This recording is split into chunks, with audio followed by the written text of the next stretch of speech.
I YouTube and Mack, and I react to comedians or comedy sketches that I've never seen before. My lolometer down here in the corner is going to count every time that I laugh out loud during this video. This time around, I'm watching what I believe to be the first ever TV appearance of Mack. Certainly his first interview. As you well know, I love Mack. Him and Tim Vine in Not Going Out. When I first watched that show, it was just amazing, and an electric connection between those two comedians in that series. It was just brilliant. I've loved to watch Mack since in all the things he's done. I'm currently enjoying him as a TV presenter, watching the 1% Club, and he's just right up there as one of my all-time favourite comedians. Let's see if it's any good. As you know, we always like to showcase the new talent, especially when they are funny new guys. Here's one making the first appearance ever on mainstream TV. Will you welcome Mack?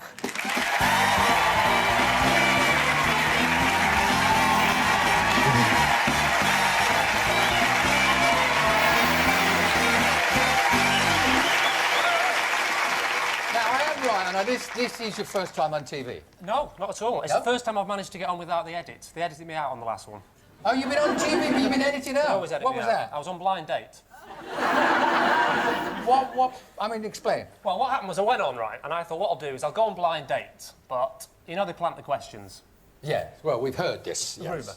But I thought what I'll do is, just for a laugh, I'll change the questions.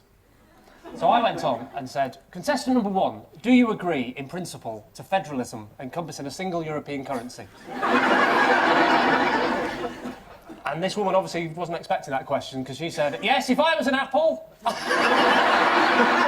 you could pick me out of the tree anytime you like. I said, that's pretty good. Now, contestant number 2, Cubism is a corruption of the Impressionist ideology. Discuss. And she said, yes, if I could have any job in the world, I'd be a forklift truck driver. And then I'd come round to your house and show you my tits. She was a bird lover, was she? Yeah, something like that. She hadn't lost her budgie or anything like that, has she? Just anyway. But it didn't matter, because then I heard number 3. Number 3? She was perfect. She said, Cubism is a corruption of the Impressionist ideology, but it's also based on early 20th century German dadaism and neo-realism. And I said, that's good. I'll have number 2, please. So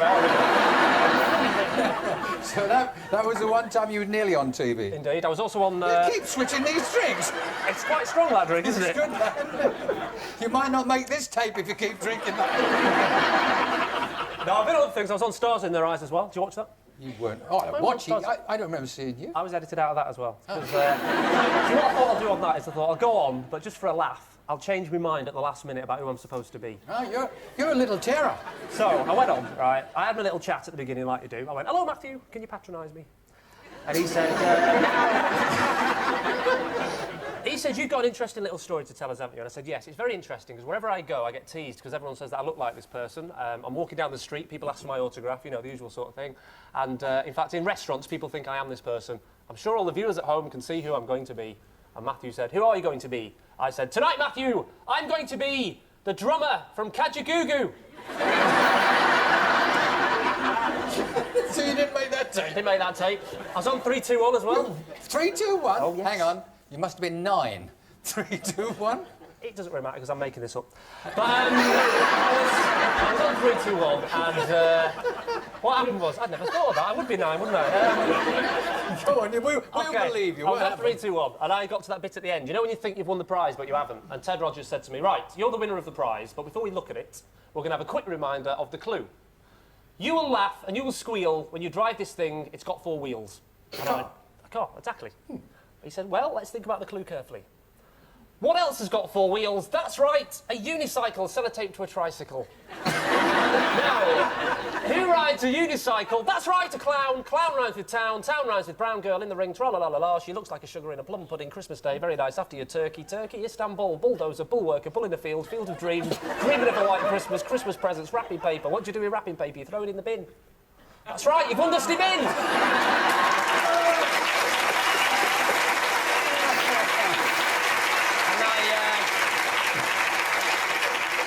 said something which I can't say on this programme, and that's why I was editing. What? Oh, you said something naughty. Yeah, I said. No, I didn't. Where are you from? Well, I'm trying to work out the accent. Southport. Up north then, Lancashire. Yes, but you're not a traditional northern comic. Well, you know the way we would see them. You're not, are you? Well, that's the thing. If you go, I think if people think of you as a northern comic, they think that you're going to be quite sexist. That's the thing, because a lot of them do tell mother-in-law jokes and things like that. Would you ever do that? Oh no. But I've got too many of them. Well, what you see, it's true that people do think that you're going to start being like that, and it's not the case. I mean, I do a lot of satirical, topical stuff, and there's something I've been talking a lot recently, and that's this debate about women and whether they should be allowed in boxing. I'm not going to use this as a forum for women's rights, but it needs to be said. There was an idiot on the radio the other day, and he said, "I'm sorry, but the boxing ring is no place for a woman." I thought, what an idiot. That's the best bit, isn't it, when they hold the numbers up?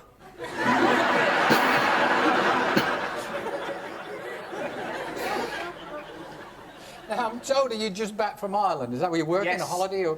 Working. I actually found out as well that Limerick's the hometown of the band The Cranberries. Did you know that? Oh, the Cranberries, yeah, big band. I had a lot of problems buying their album, because I thought, I'm in Ireland, I'm going to buy an album by an Irish band. When in Rome, do as the Romans do.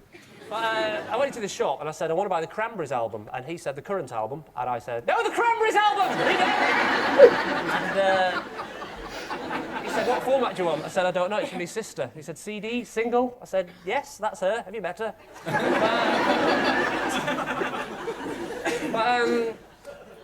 A little secret for you here, a little tip that I found out. This is the most important thing if you ever go to Ireland that I found out. Never, ever, has anyone seen the show Riverdance? Yeah. Never buy the cheap tickets. This is a true story, I promise you. It was £5 to get in, and I remember thinking, that's quite cheap. A few people from Yorkshire looking at me going, cheap, that's a bloody house. But it is cheap, I promise you. And the reason why it's so cheap is because, can I demonstrate what happened? Yeah. £5 to get in, right? The seats are lower down at the back than the ones in the front. So I'm sat right at the back like this, and I'm trying to watch the show, and I've got all these big heads in front of me, so I could only see the dancers from the waist up. Now, I'm a big fan of Irish dancing, don't get me wrong, but that meant, because of all the big heads in front of me, I spent 2 hours watching Michael Flatley going like this. 2 hours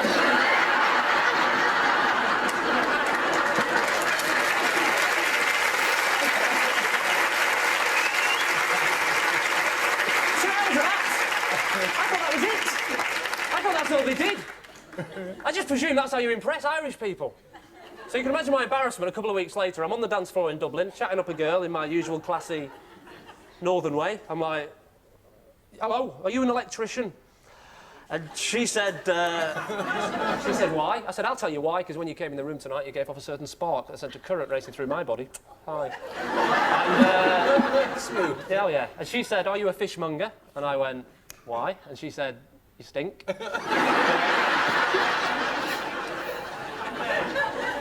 It didn't put me off. I said, come on, let's dance, this'll impress you. Don't run away, come back, I love you. Mack, ladies and gentlemen.